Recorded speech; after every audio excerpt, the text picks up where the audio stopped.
These young people are studying in a new way. Class in spelling, it might as well be arithmetic or algebra or grammar, or in fact anything involving the use of words or symbols.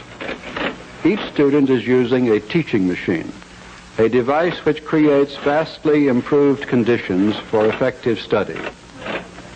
What are teaching machines? How are they used? What can they teach? Who prepares the material they teach? And how does this material differ from textbooks, lectures, and educational television? What impact will machine teaching have on school organization? Some of these questions can be answered in at least a preliminary way.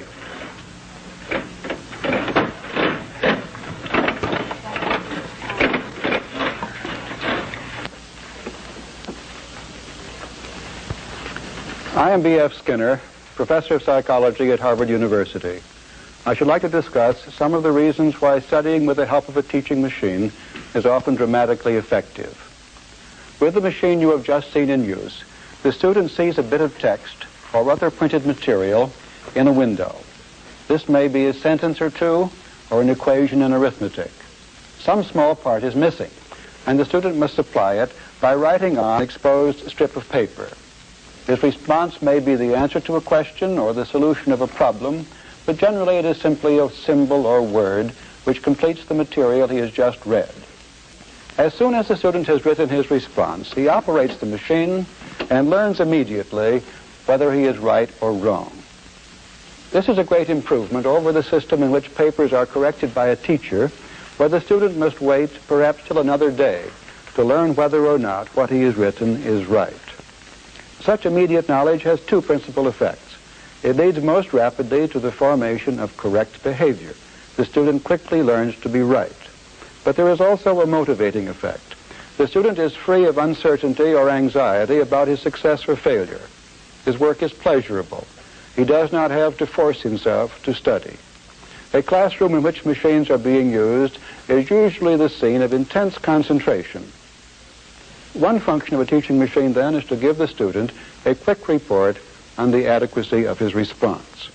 This is important not only for efficient learning, it generates a high level of interest and enthusiasm. Another important advantage is that the student is free to move at his own pace. With techniques in which a whole class is forced to move forward together, the bright student wastes time, waiting for others to catch up.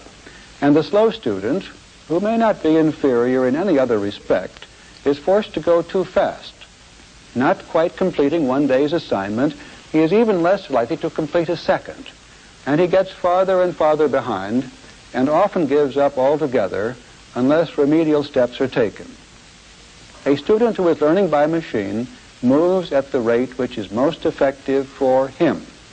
The fast student covers a course in a short time, but the slower student, by giving more time to the subject, can cover the same ground.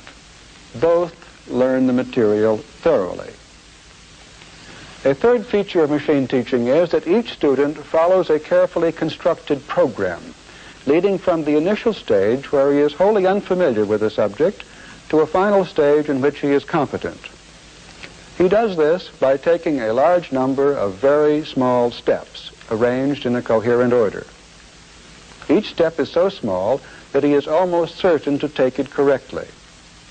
The material is designed to give the student as much help as possible. He is not in any sense being tested.